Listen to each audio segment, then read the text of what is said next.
안녕하십니까. 교육행정전공 박사과정 최지원입니다. 제가 오늘 발표할 연구 제목은 사범대학의 중도 탈락률 영향 요인 분석, 5주기 교원 양성 기간 영양 진단 결과를 중심으로입니다. 학령 인구 감소에 따라 교원 양성 기간을 둘러싼 정부의 정원 감축 정책 기조가 강조되면서 최근 몇 년간 교원 양성 기간의 중도 탈락률은 지속적으로 상승하는 추세를 보이고 있습니다. 정부는 초등교원과 중등교원의 정원을 감축하겠다는 방침을 제시하였고, 이로 인해 전국 교원 정원 감축률의 평균이 점차 확대되었습니다. 교원 양성 기간 역량 진단은 교원 양성 기간의 질 제고를 목적으로 자율적 발전과 혁신을 지원하는 정부의 고등교육 정책입니다. 2018년 정부는 기존 교원 양성 기간 평가를 컨설팅 기반의 피드백 제공을 위하여 교원 양성 기간 역량 진단으로 명칭을 변경하였습니다. 사범대학은 2020년에 교원 양성 기간 역량 진단을 실시하였으며 최종 결과는 2021년 2월에 발표되었습니다. 그 결과 45개 사범대학 중 11개 교는 A등급, 33개 교는 B등급, 1개 교는 C등급으로 진단받게 되었습니다. 그동안 국외 성능 연구에서는 교사 양성 교육 과정에서의 중도폭이나 이탈의 원인을 개인 선택의 문제로 인식하였습니다. 그러나 우리나라 사범대학의 중도 탈락률 증가는 대학의 재정 악화, 교육 성과 저하 등 기관의 존립 위기로 이어지며 중장기적으로 교원 수급 불안정과 교육 재정 비효율을 초래할 수 있습니다. 이에 학생 개인 수준에서 영향 요인을 진단하기보다는 기관 수준의 변인을 포함하여 확장하고자 합니다. 중도 탈락률은 대학 교육의 질, 수요자의 교육 만족도, 기관에 대한 효능감 등을 포괄하는 성과지표로 국내 선행 연구에서는 전체 대학이나 재정 위기를 겪는 사립대학을 중심으로 영향 요인을 분석하였습니다. 교원 양성 기관의 중도 탈락률에 영향을 미치는 요인에 대한 연구는 상대적으로 거의 이루어지지 않았습니다. 또한 방법론적으로도 횡단면 자료를 바탕으로 한 위계적 회계 분석을 주로 수행하여 영향 요인을 인과적으로 엄밀히 추정하지 못했다는 한계가 있습니다.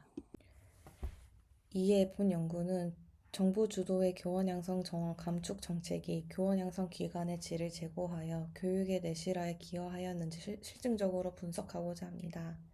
45개 사범대학 중도 탈락률에 영향을 미치는 대학 기관 수준 요인을 분석하고 2021년에 발표된 정부의 역량 진단 결과가 시간의 흐름에 따라 사범대학 교육의 질에 어떠한 영향을 미쳤는지 규명하고자 합니다.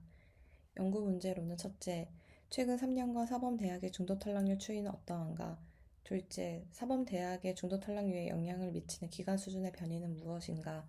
셋째, 5주기 교원 양성 기간 역량 진단의 결과는 시간의 흐름에 따라 사범대학의 중도 탈락률에 영향을 미쳤는가입니다. 2025년 우리나라의 대학 진학률은 76.3%로 역대 최고치를 기록하고 있습니다. 우리나라 고등교육의 양적인 성장은 매우 주목할 만하나 대학 교육의 질 제고와 대학 경쟁력 향상의 필요성이 꾸준히 강조되어 왔습니다. 미국과 유럽의 경우 이미 1980년대에 대중화 시대가 도래하면서 정부는 막대한 재정적 부담이 발생하였습니다. 신공공관리론을 도입하여 성과 기반 직무성을 강조하고 대학은 점차 효율성을 중시하게 되었습니다. 이에 따라 대학 교육의 질과 성과를 측정하려는 다양한 방법이 시도되기 시작하였습니다. 관련 선행 연구와 담론이 축적되면서 대학 교육의 질에 대한 개념은 점차 구체화되었고 교육 성과와 깊이 관련되었습니다. 중도 탈락률은 교육 성과를 나타내는 지표 중 하나로 학생의 교육 만족도 또한 의미합니다. 최근 대학의 지속적인 중도 탈락률 상승은 대학 교육의 효용과 만족도에 대한 학생들의 평가가 낮아지고 있음을 시사합니다. 대학생의 중도 탈락은 틴토의 연구를 시작으로 그 원인과 영향 요인에 대해 국내외에서 활발하게 이루어졌습니다. 초기에는 주로 개인적 또는 심리적 요인에 초점을 두었으나 점차 대학 구조적 특성, 교육 여건 등 기간 수준 요인을 고려하기 시작하였습니다. 오른쪽 표는 대학의 중도 탈락률에 영향을 미치는 대학 기간 수준의 변인들을 정리한 것입니다. 크게 기간 배경, 교육 재정, 교육 여건, 교육 연구 성과로 구분할 수 있습니다. 최근에는 랜덤 포레스트 등 머신러닝을 활용하기도 하였으며 정부의 고등교육 정책과 관련지어 중도 탈락률을 분석하기도 하였습니다. 다음으로 연구 방법입니다. 연구 대상은 5주기 교원 양성 역량 진단에 참여한 전국 45개 사범대학으로 45개 교회 3개년도의 데이터를 결합한 패널 데이터를 구축하였고 최종적으로 총 135개 관측지가 분석 대상으로 포함되었습니다. 분석에 필요한 자료는 한국대학교육협의회에서 제공하는 대학 알림이 사이트의 공시 데이터 추이를 활용하였으며 대학 알림이는 학과별 데이터를 제공하여 사범대학 관련 자료를 구분해 추출할 수 있습니다. 아래 표는 연구 대상 기관 특성으로 전체 45개 사범대학 중 수도권 소재 대학은 17개교, 비수도권 소재 대학은 28개교, 국립대학은 15개교, 사립대학은 30개교로 나타났습니다. 본 연구의 종속 변수는 중도 탈락률로 소속 고등교육 기관의 학적을 완전히 상실한 상태를 의미합니다. 주요 관심 변수는 2021년 2월에 발표된 5주기 교원 양성 기간 역량 진단에 대한 사범대학의 결과입니다. 분석을 위해 기준 범주를 A등급으로 설정하여 각각 B등급과 C등급을 더미 변수를 처리하였습니다. 설명 변수는 중도 탈락률에 영향을 미치는 요인과 관련된 설문 연구를 검토하여 기관 배경, 교육 여건, 교육 재정, 연구 성과와 관련된 지표를 포함하였습니다. 다음으로 사범대학 중도 탈락률에 미치는 영향 요인을 실증적으로 분석하기 위해 각 개체의 고유한 특성을 고려하지 않는 합동최소 자승 모형, 패널의 개체와 시점의 특성을 고정된 값으로 간주하는 고정효과 모형, 개체 특성을 확률 변수로 가정하는 확률효과 모형을 활용하였습니다. 다만 합동최소 자승 모형은 관측되지 않는 개별 특성을 통제하지 못하여 누락 변수 편의에 따른 내생성 문제 야기할 수 있습니다. 이에 따라 본 연구는 패널 데이터를 구성하여 분석에 활용하였으며 패널 선형 회귀 모형은 다음과 같습니다. 고정효과 모형에서는 뮤i를 개체별 고정된 모수로 확률효과 모형은 특정 확률 분포를 따르는 확률 변수로 가정합니다. 하우스만 검정을 통해 고정효과 모형과 확률효과를 비교해 판단하였으며 최종적으로 확률효과 모형이 채택되었습니다. 연구 결과입니다. 전체 사범대학의 중도 탈락률은 2022년에 약 3.48%에서 2024년 약 3.92%로 증가하였습니다. 특히 2022년과 2023년 사이에는 3.48%에서 3.96%로 큰 폭으로 상승하였습니다. 이외 변수들의 평균과 변동폭은 근소하였으나 전임교원 1인당 학생수, 신입생 충원율, 전임교원 1인당 연구비의 표준 편차는 전반적으로 증가하는 추세를 보였습니다. 이는 교육여건, 교육재정, 교육성과 등 대학기간 수준의 변인들에 의하여 사범대학 간 차이가 존재하며 그 격차가 시간의 흐름에 따라 점차 누적되어 확대되고 있음을 시사합니다. 다음으로 사범대학의 중도 탈락률 변화를 구체적으로 살펴보고자 소재지와 설립 유형을 중심으로 4개의 집단으로 구성하여 분석하였습니다. 연구 결과 2022년부터 2024년 사범대학의 중도 탈락률은 그림과 같이 유형별로 일정한 추세가 확인되었습니다.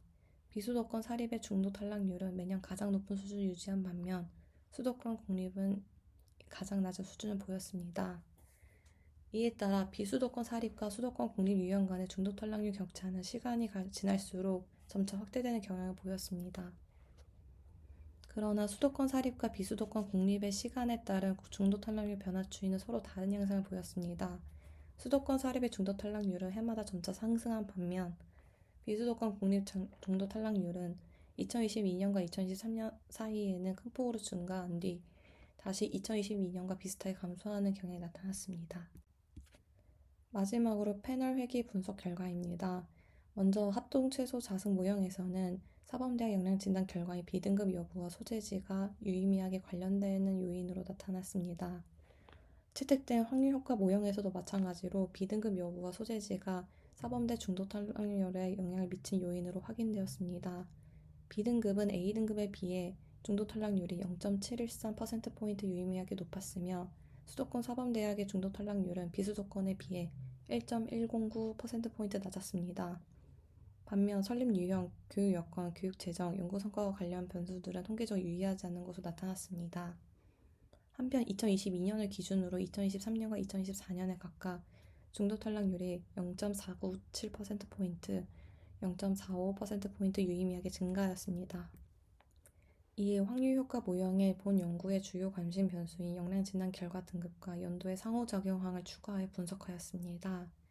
그 결과 사범대학의 중도 탈락률에 B등급 여부, C등급과 연도별 상호작용항이 유의미한 영향을 미치는 것으로 나타났습니다.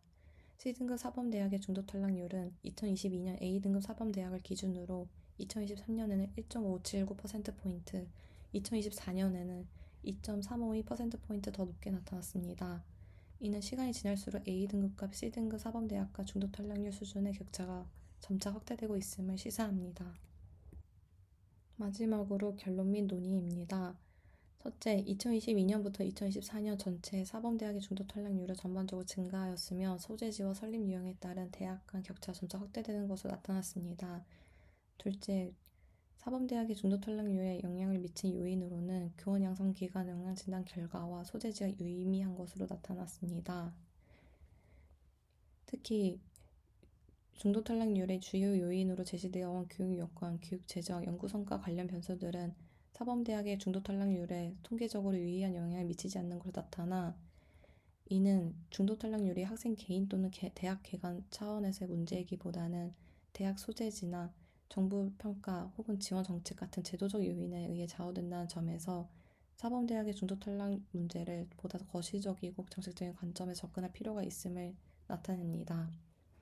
셋째, 교원 양성 기간 역량 진단의 결과는 시간의 흐름에 따라 사범대학 간 교육의 질 격차를 더욱 심화시켰습니다. 역량 진단이 교원 양성 기간의 질 제고를 목적으로 도입되었음에도 불구하고 실질적으로 하위 등급 대학 위기를 점차 심화시켜 대학 간 서열 구조를 고착할 가능성이 있음을 시사합니다.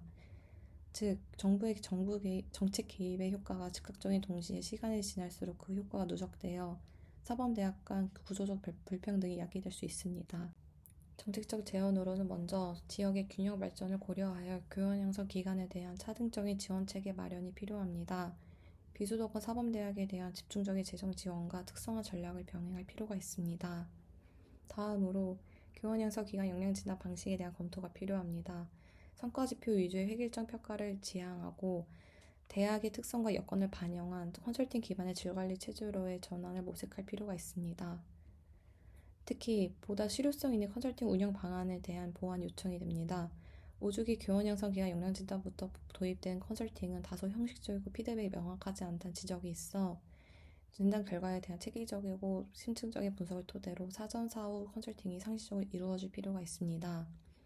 본 연구의 한계로는 먼저 교육대학과 사범대학 간의 이질적인 재정 구조와 운영 특성으로 인하여 모든 양성 기관을 분석에 포함하지 못하였습니다.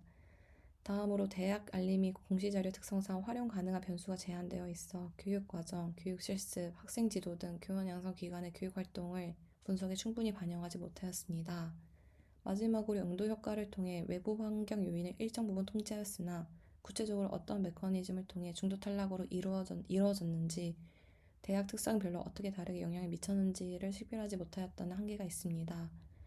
이에 향후 연구에서는 교원 양성 기관의 분석 대상을 보다 확장하고 개인 수준 데이터와 기관 수준 데이터를 결합하여 중도 탈락률에 대한 영향 요인을 정교하게 분석할 필요가 있습니다. 또한 교원 양성 기관의 교육 활동과 관련된 데이터 확보가 된다면 이를 추가하여 교원 양성 교육의 질을 더욱 심층적으로 검토할 수 있을 것입니다. 참고 문헌입니다. 이상으로 발표를 마치겠습니다. 경청해 주셔서 감사합니다.